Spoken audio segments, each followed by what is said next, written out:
Se recomienda discreción.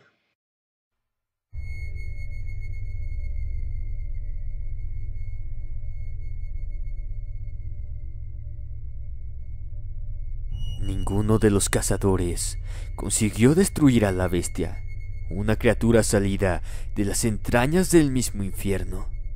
Se cuenta que un capitán de caballería del ejército francés tuvo a escasos 10 metros a esta bestia, y de ella dijo que era casi tan grande como su caballo, pero más ágil y veloz, como ningún animal que hubiese visto en esa época, que los disparos parecían rebotar en su lomo, por lo que comenzó a rumorearse que la criatura estaría protegida por algún tipo de armadura y equipada con filosas garras y mandíbulas potencialmente trituradoras, pues era terriblemente impresionante su complexión muscular, muy parecida a la del humano, con cuerpo de bestia, algo jamás inimaginado en esa época. La gente cuenta que la enigmática bestia azotó la región de Gévaudan, en el actual pueblo francés de Lozère, en los años de 1764 y 1767, sin pensar que era una época dura y en la crisis de la famosa Guerra de los 7 años, que tanta miseria, muertos y hambres habían dejado en la región. Los asesinatos de la terrible bestia híbrida comenzaron a tomar efecto en 1764, cuando en los alrededores de Aveyron empezaron a desaparecer niños que regresaban del colegio y cruzaban por los pastizales, y de ellos no se supo nada más.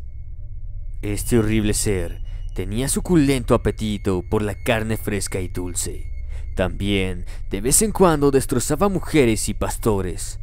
todos vulnerables e indefensos. Estos cuerpos eran encontrados días después por el abundante aroma fétido de los mismos que estaban en descomposición y horriblemente destripados y mutilados, con signos de violencia extrema y marcas de filosas garras y dientes en sus cadáveres. La forma y saña de atacar de la terrible bestia era tal que muchos cadáveres aparecían decapitados y desmembrados y sin una sola gota de sangre. Al llegar el invierno, los crímenes comenzaron a suceder más seguido, de 1 a 2 víctimas diarias, hasta que, según los historiadores de la época, sumaban las víctimas y los cadáveres ya más de 100 de la bestia francesa.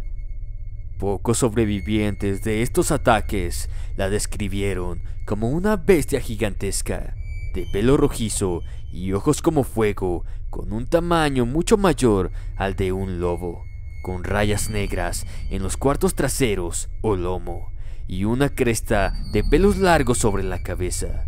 Su cola era muy larga y musculosa, y su mandíbula perfectamente bien desarrollada y llena de dientes afilados. La gente pensó que todo era exageraciones e inventos de aquellos supervivientes que, tan cerca, habían visto a la muerte a manos de un lobo. Pero días después, no tardaron en llegar decenas de cazadores para intentar cobrarse tan magnífica pieza y sobre todo la jugosa recompensa que el rey de esa época ofrecía. Se produjo una cacería indiscriminada de lobos de diferentes tamaños en los alrededores de los bosques de Aveyron, pero sin éxito, pues no se localizó a la famosa bestia del infierno, y ésta siguió sembrando el terror entre los campesinos de los pueblos, situados en el centro de Francia.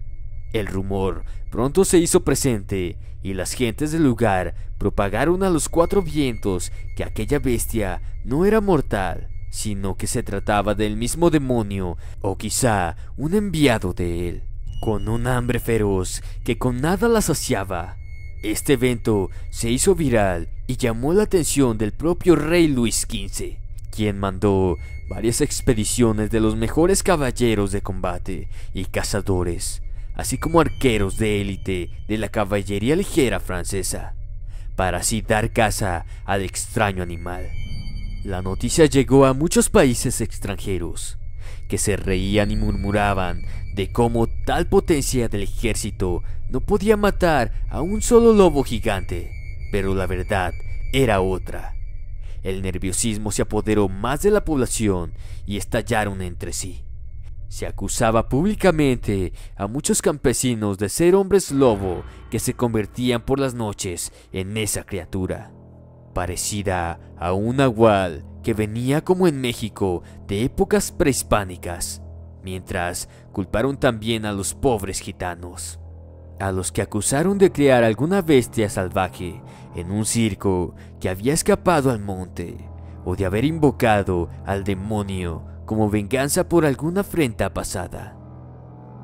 Los linchamientos empezaron a ser habituales y la situación cada vez se hacía más insostenible, pues el pánico provocado se salía de control.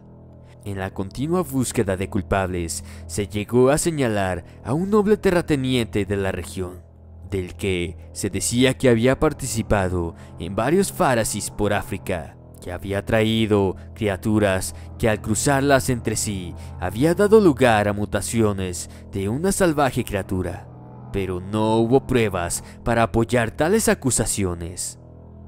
A finales de 1767, después de tanta matanza y cuando todo parecía perdido,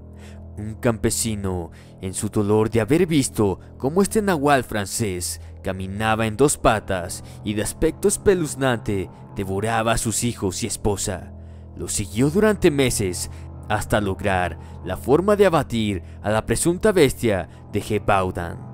Al parecer era un cruce entre un lobo, un león y un humano, pues aseguró que caminaba erguido en dos patas y era de un gran tamaño descomunal.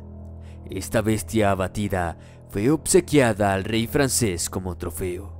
aunque dada la distancia del traslado y por no saber curar la piel y huesos, llegó en un avanzado estado de descomposición.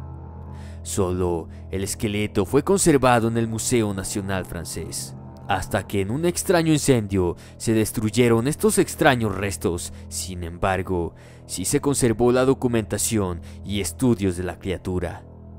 En ellos se escribe la posibilidad de que la criatura fuese una rara subespecie de lobo alpino que, ante la carencia de alimentos y ganado tras la guerra de los 7 años que sumió en el hambre al país, y al probar el primer humano, su gusto por la sangre y la carne floreció. Pero al final se ensañó con cientos de campesinos por ser esta su única fuente de alimento. Sin embargo, muchos especialistas afirman que ninguna especie de lobo caza en solitario, y mucho menos es capaz de partir a sus víctimas por la mitad con tal precisión como ocurrió con las víctimas de aquella bestia, por lo que quizá se tratase en efecto de un raro cruce entre un lobo y alguna exótica criatura humanoide traída del continente africano. Ante la pérdida de los restos óseos del animal para su amplio estudio, la respuesta a la incógnita de su verdadera procedencia quedó en el olvido, y me temo que quedará oculto bajo las sombras. Será entonces que el inicio del nahualismo sea europeo. Tú que me escuchas del otro lado de la pantalla, dime qué opinas sobre este caso tan aterrador y curioso sobre el nahual de Francia.